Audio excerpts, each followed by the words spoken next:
너무나도 쉬운 질문들인데요.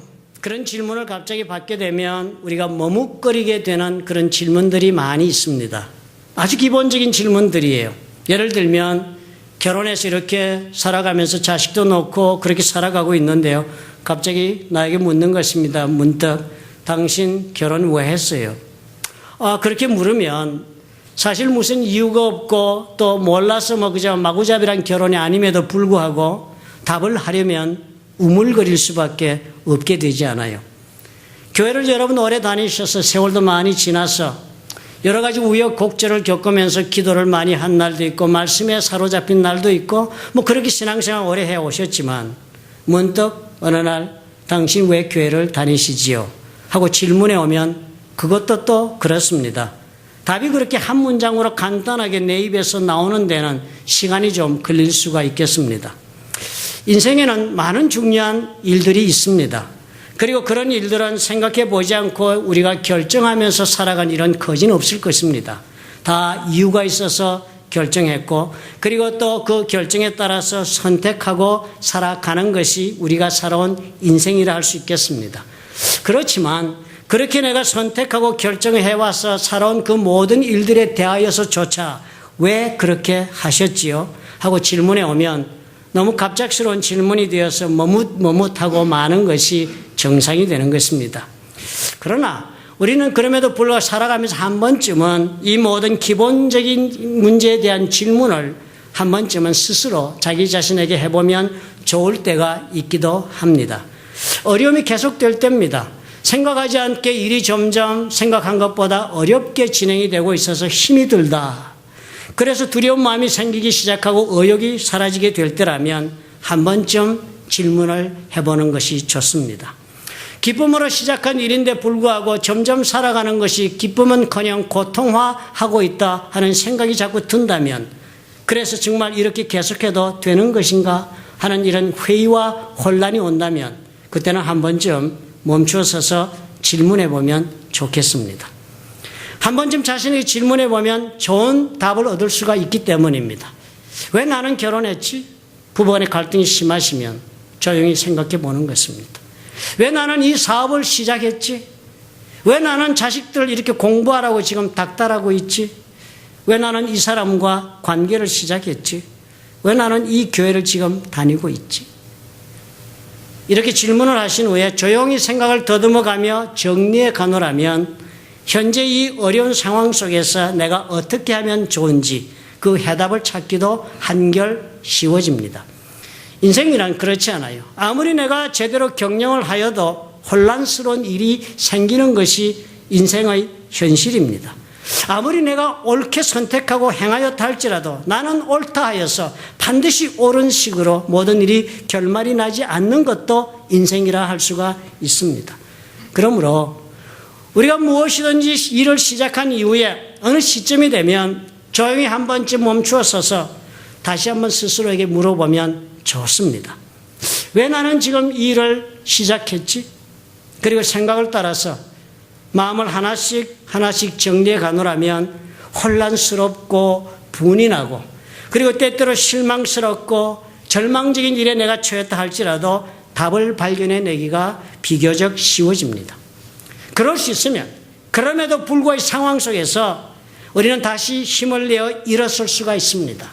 애초에 나의 마음과 그 뜻을 다시 회복하여서 꾸준히 목적지를 향하여 걸어오던 걸음을 계속해 걸어갈 수가 있습니다. 이 꾸준히 끝까지 가는 것이 신앙인에게 대단히 중요합니다. 왜냐하면 우리 하나님께서 우리의 삶 속에 역사하시는 방법이 바로 꾸준히이기 때문입니다. 하나님은 신실하신 분이에요. 하나님 믿음으로 그 뜻을 정하시면 끝까지 변개치 않으시는 분이십니다. 그러므로 우리도 어떻게 해요? 우리 하나님의 도우심 가운데 인생을 경영하고 그래서 살고 싶어서 내가 선택하고 시작한 일이시라면 꾸준히 끝까지 가셔야 해요. 꾸준히 하나님 앞에 신실하게 처음에 그 태도를 하나도 변개치 말고 끝까지 일이 될 때까지 나는 걸어가겠다는 자세를 가지고 인생을 경영하셔야만 하나님의 결론을 볼 수 있기 때문입니다. 그러므로 우리가 신앙생활 하시면서 때때로 자주 이러시면 좋겠습니다. 기본적인 질문을 스스로에게 해가면서 사는 것 대단히 좋은 방법이 됩니다. 질문이 내 생각을 정리해 주기 때문이에요. 그리고 그 정리된 생각이 있으면 우리는 어떻게 해요? 이제까지 망설이던 일도 용기를 내어 시작할 수 있고 이제까지 해보지 않았던 새로운 일도 다시 시도해 볼 수 있는 그런 기회를 만들 수 있기 때문입니다. 그러므로 저와 여러분은 언제나 한 가지 기억하고 살았으면 좋겠습니다. 우리가 바쁘게 이어지는 이 현실 속에 매몰되지 말아야 하겠다는 것입니다. 바쁘게 이어지는 현실의 삶 속에서 적절한 이 삶의 마디를 놓치지 말고 이 질문을 해본 후에 다시 걸음을 이어갈 수 있으면 좋겠습니다. 그러실 수 있다면 하나님과 함께 경영하는 삶을 이루는 일에서 우리는 어떻게 해요? 하나님의 뜻대로 성공을 맛볼 수가 있겠습니다. 바울이 그렇게 했습니다. 바울이 그동안 얼마나 숨가쁜 인생을 살아왔습니까? 드로아에서 건너편 마게도니아에서 손을 흔들면서 이리로 와서 우리를 도우라 하는 그 환상을 보고서 마게도니아로 건너러 온 이후에 바울은 얼마나 긴장되는 삶을 살았습니까? 얼마나 수고로운 삶을 경영을 했습니까? 빌립보에서, 데살로니가에서, 그리고 베레아에서 아덴을 거쳐 고린도까지 이렇게 내려오는 동안에 수 없는 예상치 않았던 어려움을 당하면서 핍박 가운데 목숨의 위협에 처했습니다. 수많은 실망 가운데 그는 원하지 않는 여행의 걸음을 걸었습니다. 그리고 이곳 고린도에서는 조금 전 우리가 사건을 보니까 방금 유대인들이 소요를 일으켜서 바울 일행을 고발한 그런 엄청난 일도 또다시 겪었던 것입니다. 그런데 이곳에서는 참으로 다행하게도 총독 갈리오의 현명한 판단 덕분에 자칫하면 위험한 일을 당할 수도 있었는데도 불구하고 극적으로 벗어난 것입니다. 이런 소용돌이가 지나간 후에 바울은 고린도에 계속해서 체류했다고 합니다. 그리고 마음의 결심을 한 후에 이제 고린도를 떠나기로 결심을 한 것이 오늘 우리가 읽은 이야기의 시작이 됩니다. 이렇게 시작합니다. 바울은 더 여러 날 유하다가 형제들을 작별하고 배 타고 수리아로 떠나갈새 브리스길라와 아굴라도 함께 하더라 그랬습니다. 이 시작한 문장에 더 여러 날 유하다가 이 더 여러 날이란 단어는요, 그저 여러 날이란 뜻보다 더 깊은 의미가 있음을 원어를 보면 발견할 수 있습니다. 그리스 원어로 적히기는 이 더 여러 날일 단어가 이카노스라는 단어를 썼습니다. 이카노스라는 단어의 문자적인 직설적 의미는 enough, 충분한이라는 뜻이 된다 합니다. 그러니까 바울은 어떻게 해요? 갈리오 총독 앞에서 소요의 사건을 겪고 풀려난 그 이후에도 충분히 고린도에서 시간을 보내면서 체류해 있었습니다.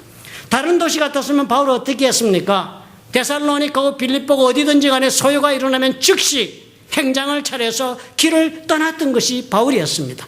그렇지만 이곳 고린도에서는 이 소요 사건을 겪으면서도 바울은 어떻게 해요? 충분한 시간을 가지고 고린도에 남아서 더 체류했습니다. 그리고 이제 고린도를 떠나기로 마음을 먹습니다. 이제 이 고린도에서 이번 기회에 내가 해야 할 일은 거의 마무리가 되는구나 라는 확신이 드니까 이제 행장을 차려 고향 교회가 있는 안디옥으로 돌아가기로 여정을 잡았습니다. 그런데 이렇게 여정을 시작하기 직전에 오늘 말씀을 보니까 바울이 이상하게 이전에도 하지 않았던 이상한 일을 한 가지 하는 것입니다. 바울이 더 여러 날 유하다가 형제들을 작별하고 배 타고 수리아로 떠나갈새 브리스길라와 아굴라도 함께 하더라. 그러면서 이렇게 적습니다. 바울이 일찍 소원이 있으므로 겐그레아에서 머리를 깎았더라 하는 것입니다. 사실 머리 깎는 것은 우리 문화로서도 대단히 충격적 사건에 속합니다. 그죠?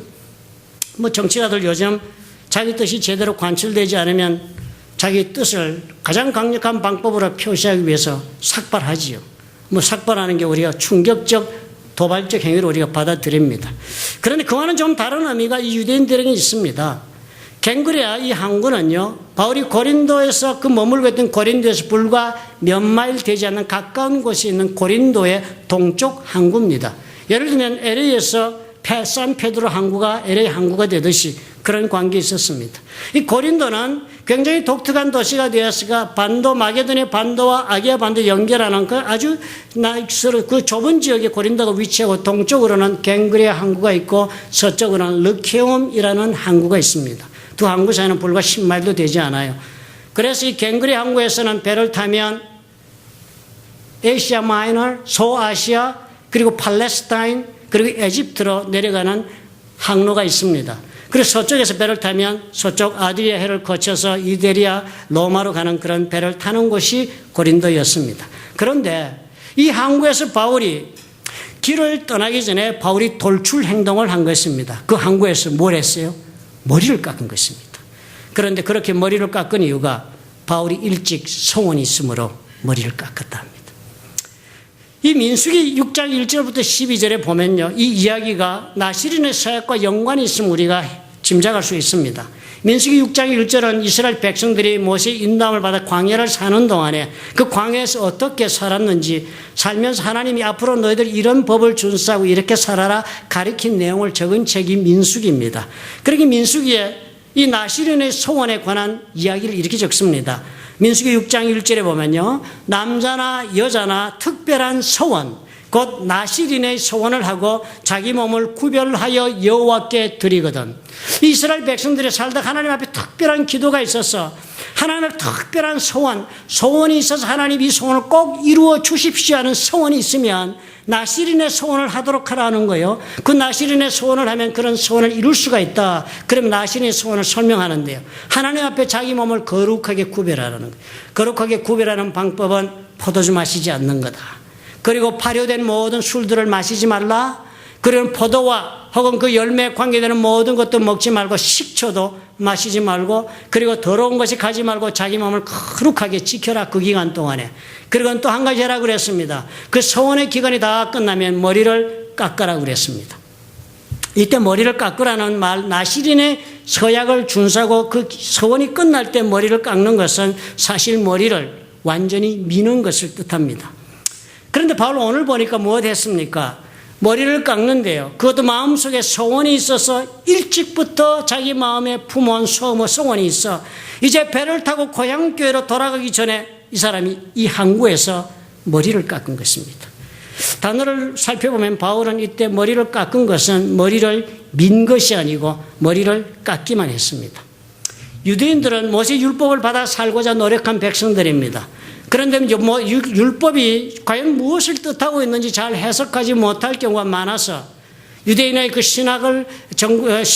유대인의 영혼을 인도하고 있는 그런 랍비들이 모여서 학자들이 모여서 그 율법서를 해석을 한 책을 만들었습니다. 코멘트를 하나 만드는 책 이름이 미시나라고 합니다. 많은 사람들이 랍비들이 말씀을 가르칠 때 율법을 해석한 이 미시나 책을 근거로 해가지고 이 사람들이 삶에 하나님의 말씀을 또 이렇게 살아라 하고 적용을 가리킨 말씀들을 모은 책을 우리가 가리켜서 탈무드라 그렇게 부릅니다. 그런데 이 미시나 책, 율법을 해석한 그 코멘터리에 서약을 하는 것에 대한 기록이, 이런 기록이 나옵니다. 한 사람이 소원을 해가지고 그 소원이 오랜 기간을 지나는 때가 되면은 그 소원의 기간이 길면 그 중간에 머리를 깎도록 해라 하는 규정이 있습니다. 그러니까 바울은 오늘 이 머리를 깎은 것이니까 안디옥을 떠나 고린도에 올 때까지, 이 자리에 올 때까지 2년이 넘는 세월이 걸렸다고 성경이 적지 않습니까? 그 긴 시간을 지난 후 이제 겐그라에서 머리를 깎았다면 바울 이전에 한 서약을 따라 하나님 앞에 그 소원을 가지고 오늘 이 자리까지 걸어온 것입니다.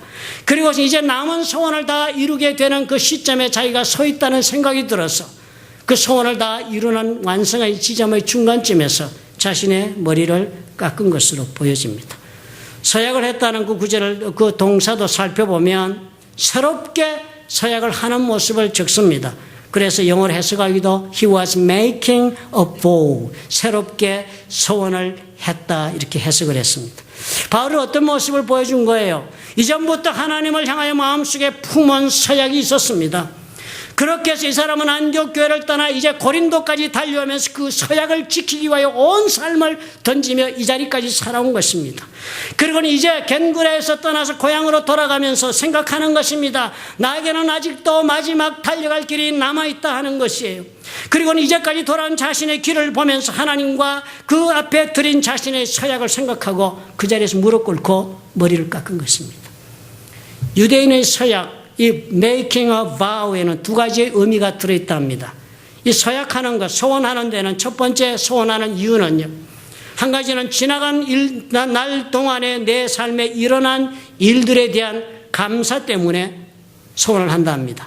하나님께서 오늘 이때까지 정말 내가 이 모습으로 살아오게 할 수 있도록 내 삶에 개입하시고 은혜를 베푸시며 인도해 주신 하나님 정말 감사합니다. 주님 아니었더라면 나는 이 삶을 영위할 수가 없었음을 내가 주님 앞에 고백합니다 하고 머리를 깎습니다. 그리고는 또 한 가지가 들어있다 합니다. 미래에 대한 하나님 앞에 대한 소원을 아뢰기 위하여 소원을 한다 합니다. 오늘까지 걸음을 걷게 해주니 하나님께서 나의 앞으로 걸어가는 삶에도 동일하게 역사하셔서 내가 주를 향하여 가지고 있는 이 불타는 소원을 이루게 해 주옵소서. 그래서 머리를 깎는다 합니다. 그러니까 바울이요, 오늘 이제까지 마게도니아와 아가야와 그리고 그 길을 따라오면서 하나님의 뜻을 따라 이방인의 복음을 전하는 도구가 되겠다 하며 걸어온 자신의 길을 돌아보면서 하나님의 역사를 기억하고 감사하는 마음으로 머리 깎은 것입니다. 얼마나 환난이 많은 길이었어요. 고생 많이 했습니다. 실망도 많이 했고 하나님 일을 하는데도 불구하고 장애물이 보통이 아니었고 다 이룬 것 같은데도 불구하고 난데없이 봉변을 당하면서 놓치고 만 적도 많았습니다. 아무리 하나님 앞에 이렇게 살겠다고 소원을 했다 하지만 현실은 어떻게 해요? 바울의 현실은 도저히 자신이 원하는 대로 살아가기가 어려운 현실이었습니다. 사람들은 믿을 수가 없고 환경은 너무나도 두려웠습니다. 고린도에서 그런 마음으로 흔들리는 고린도에서 바울에게 예수께서 환상 가운데 찾아오시면서 두려워하지 말고 잠잠하지 말고 그리고 말하라. 이 성중에 내 사람들이 내 백성들이 많다. 용기를 내라. 당부하신 말씀을 따라 길을 걸었더니 오늘 이 자리까지 내가 올 수 있었구나. 바울이 깨달은 것 아닙니까? 그 자리까지 약속대로 인도하신 하나님을 생각하고 바울은 무릎을 꿇고 감사함으로 머리를 깎은 것입니다. 그리고 이제 떠나갈 백기를 생각한 것이 이제 배를 타고 고향으로 돌아간다. 그리고 예루살렘으로 돌아가 안디옥으로 다녀가니 아직도 나에게는 달려가야 할 길이 남아있다. 땅끝까지 복음을 이방인에게 전하겠다는 내 소원이 있었던 것입니다. 부활하신 주님을 만난 후에 바울은 이 한 가지 소원을 품고 오늘까지 살아온 것입니다. 그 일 때문에 바울은요, 바나바와 함께 구브로로 그리고 갈라디아로 다니는 어려운 길을 시작했고 이제 두 번째로 신라와 더불어서 아시아로 마게도니아로 그리고 아가야로 이 자리까지 내려온 것입니다. 이제 이 자리에서 배를 타고 돌아가면 그동안의 사역은 이것을 일단 마무리가 되는 그런 변화의 시점을 맞았습니다. 바울은 그런 시점에 이제 남은 나의 미래를 위해서 내가 주님 앞에 소원을 하리라 하고 결심한 것입니다. 그래서 머리를 깎고 이제 남은 나의 여정을 주님께서 계획하신 대로 이루어 주옵소서. 내가 순종하겠나이다. 머리를 깎는 소원을 행한 것입니다. 바울의 마음속에 남아있는 마지막 소원이 무엇이었는지 정말 궁금하지요. 사도행전 19장 21절 다시 고린도에 온 이야기가 이렇게 적혀 있습니다. 이 일이 다 된 후에 바울이 마게도니아와 아가야로 다녀서 예루살렘에 가기를 경영하여 가로되 내가 예루살렘에 갔다가 후에 로마도 보아야 하리라. I must see Rome also. 그랬습니다. 꼭 봐야겠다는 거예요. 고린도에 다시 와가지고 로마에 편지를 썼습니다. 그 마음 때문에 로마 교회 편지를 보낸 것이 로마서입니다. 그 로마서에서 고린도에서 글을 쓰면서요, 이제는 이 지방에 일할 곳이 없다. 고린도에 쓴 글이에요. 이 고린도 일대 이 지방 마게도니아 아가야에서 할 일 다 하고 이제는 이 지방에 일할 곳이 없다. 또 여러 해 전부터 언제든지 서바나로 갈 때 너에게 가려는 원이 있었다. 내 마음에 소원이 있었다. 수년 전부터 처음 오늘 이 갱글에서 머리를 깎은 이 날도 그리고 6년 후에 다시 돌아온 이 고린도 이 자리에서도 오늘 편지를 쓰는 이 시점 수년이 지난 이 날도 나는 너희에게 가고자 하는 소원이 있었다. 왜? 스페인으로 가는 도중에 로마를 들르고 싶다. 그는 지나가는 길에 너희를 보고 먼저 너희와 교제하여 약간 만족을 받은 후에 그리로 보내줌을 바랍니다. 로마에서 나 도와주어서 스페인 가도록 해달라는 소원이 있다는 거예요. 로마로 가서 그 당시 이 사람이요, 땅끝으로 알려진 곳으로 가는 것이 이 사람의 인생 소원이었습니다. 서바나, 스페인이 그 당시 로마 제국의 땅끝에 해당했으니까요. 바울은 그렇게 받아들였습니다. 고린도, 그러니까 이것은 바울이 어떤 특별한 지금 곳이 되고 있는 것입니다. 갱그레 항구에서 동쪽으로 그리고 시리아로 팔레스타인 지중해로 떠나는 곳이고 고개를 돌려 돌아서면 먼 곳 저쪽에서는 서쪽 항구 르케옴에서는 수시로 하루에도 2번씩 아드리안 해를 거쳐 이태리 로마로 가는 배들이 있었다고 문헌이 밝혀주고 있습니다. 오늘 그런 갱글의 항구에서 배를 기다리면서 바울은 생각했던 것입니다. 이곳 고린도까지 아가야 지방의 끝자락까지 하나님은 나를 보내시고 일을 다 이루셨다. 그리고 생각한 것입니다. 지금은 로마로 갈 수가 없다는 것을 발견했기 때문이에요. 아굴라와 브리스기라를 만났더니 로마에서 온 소식을 전해주면서 클라우디아 황제 이후로 로마에서는 모든 유대인들은 다 쫓겨났다. 지금은 때가 아닌 것을 발견한 것입니다. 로마로 가는 관문이 될 수 있는 이곳 고린도를 떠나면서 바울은 그랬어요. 마음에 이 소원이 있어서 소원하기 위하여 그날 갱글에서 머리를 깎습니다. 주님, 이제까지의 걸음을 감사합니다. 환상을 보여주시며 용기를 가지고 두려움 가운데서 일어서게 하시며 오늘까지 인생을 살아오게 인도해 주신 주님 감사합니다. 그리고 이제 남은 날, 이제 내 앞길을 주께서 인도해 주어서 앞으로 언젠가는 주의 뜻 가운데 나로 하여금 이 소원을 이루게 하소서. 로마로 가게 해 주옵소서. 이 소원을 이루어 주옵소서. 그리고 어떻게 해요? 로마의 반대길로 가는 길에서 머리를 깎은 것입니다. 오늘 이 바울 모습 보면서 여러분, 자신의 최선을 다하여 하나님 위해 살아온 이 사람의 모습 보면서 우리는 한 가지를 특별하게 배울 수가 있습니다. 무엇보다도 우리는 예수를 믿고 살면서 내가 주님 앞 안에서 가지고 있는 소원이 있는가 하는 질문이 있으셔야 합니다. 먹고 사는 것 잘 먹고 잘 살고 아내 잘 행복하게 해주고 가정을 잘 이끄는 그런 소원이라는 것은 그건 차라리 본능에 가깝습니다.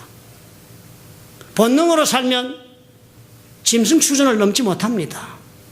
사람답게 산다면 우리에게는 형이상학적 소원이 있어요. 하나님 안에서 가지고 있는 인간다운 목적이 있는 소원이 있어야 하는 것입니다. 왜냐하면 예수를 믿는 모든 사람들에게는 주님이 원하시는 한 가지 삶에 대한 소원이 주어져 있기 때문입니다. 우리는 구원을 위해 예수를 믿는다 하지만 주님은 뭐라고 말씀하시나요? 우리를 향하여 구원을 얻게 하시면서 우리가 구원받은 모든 자들에게 주님께서는 무엇을 하셨어요? 주님께서는 당부하시는 한 가지 마지막 부탁이 있지 않으셨습니까? 요한복음 20장 21절이에요. 부활하신 주님께서 제자를 찾아가 무엇라고 말씀하셨습니까? 예수께서 가라사대 너희에게 평강이 있을지어다. 아버지께서 나를 보내신 것 같이 나도 너희를 보내노라 그러셨습니다. 무엇인가요? 예수 믿는 우리는 그저 이 세상에 축복받고 그거 누리고 즐기며 인생을 사는 것이 하나님의 뜻이 아닌 것입니다. 우리는 하나님 편에서 보면 이 세상을 보내신 예수님을 본받아 그의 대변자가 되어서 살아가는 제자다운 삶을 사는 자들이 되어야 한다는 것입니다. 그러니까 예수님 약속하셨어요. 가라, 내 말씀을 따라가라. 그렇다면 너와 내가 세상 끝날까지 함께 해주겠다. 내가 누군지 아느냐? 주님 말씀하셨어요. 나는 하늘과 땅의 모든 권세를 가지신 하나님의 아들이다. 그 예수님께서 하나님의 모든 권세와 하나님의 능력을 가지시고 우리와 함께 동행하면서 보내는 길을 걸으면 함께 해주시겠다 한 그 길이 주님께서 저와 여러분에게 당부하신 구원받은 자, 예수 믿는 자의 소원이 되어 마땅한 것입니다. 그러므로 우리는 우리 자신에게 언젠가는 말할 수 있으셔야 해요. 예수 믿고 사시면 언젠가는 결론을 내리셔야 해요. 나는 이제부터 예수님과 함께 세상으로 가서 살아야지. 예수님이 당부하신 모습으로 세상을 향하여 살아가겠다 하는 소원이, 그 결심이 있으셔야 합니다. 예수님과 함께 사는 삶이 예수 믿는 자의 길이에요. 예수님의 말씀을 따라 예수님이 원하시는 모습으로 내가 살아야지 하는 소원이 성도라면 그 성도의 마음속에 반드시 있어야 하는 것입니다. 이 소원이 없으시면, 아니 나는 그런 소원을 원하지도 않아, 그렇게 하신다면 그분은 예수님과는 상관이 없는 사람이 될 것입니다. 왜 그렇습니까?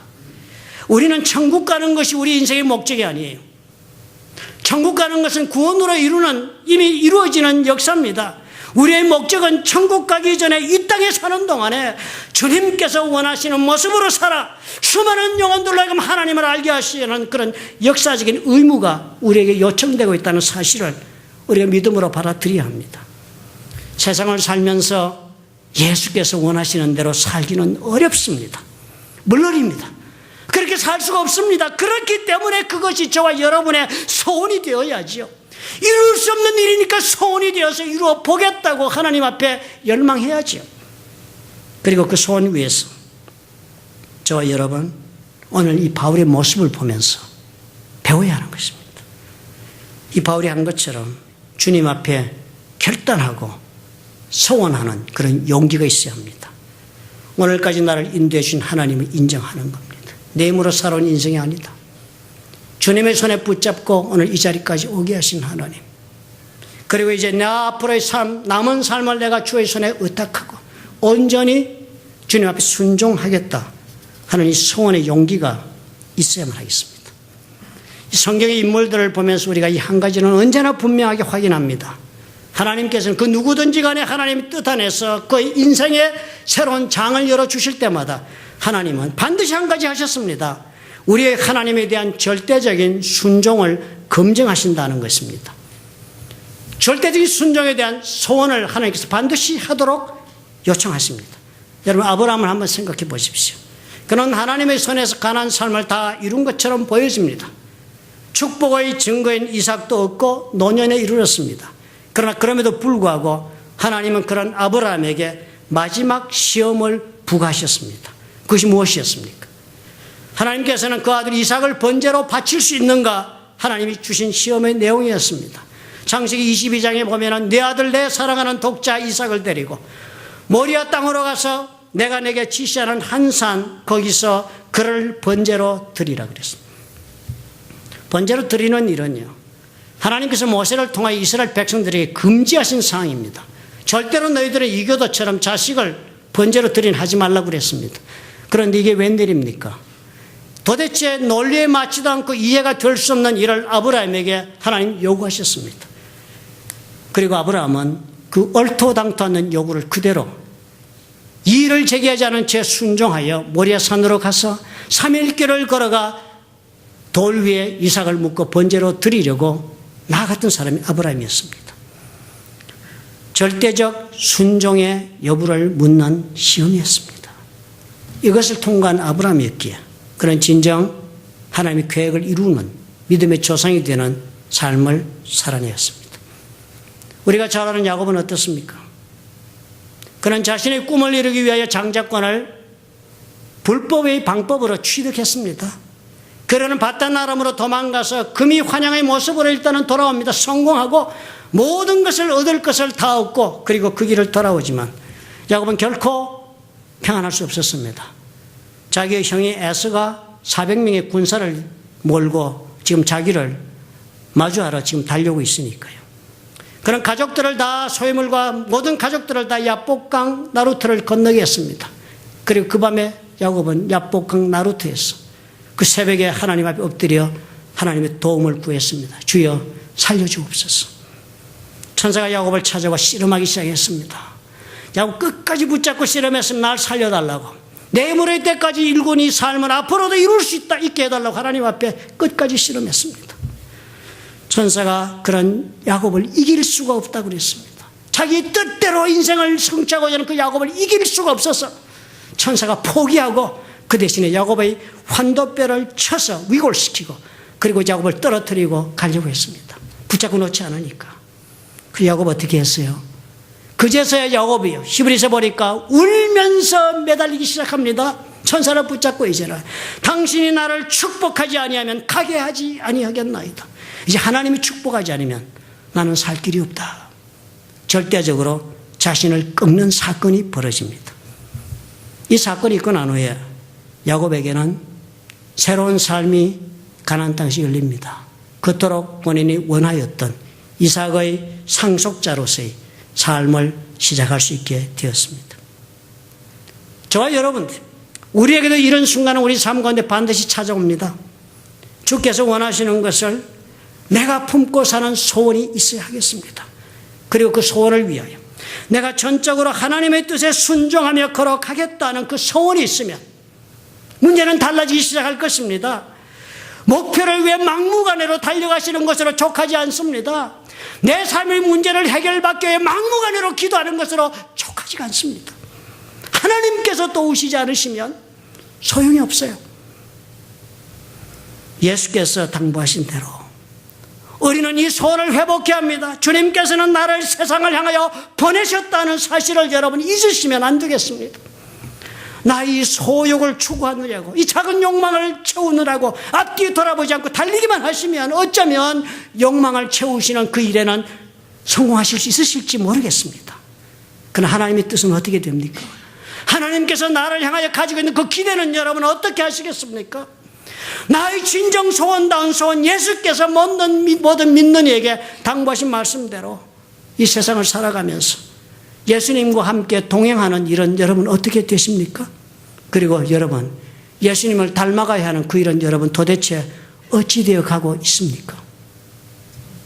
오늘 바울을 보니까 어떻습니까?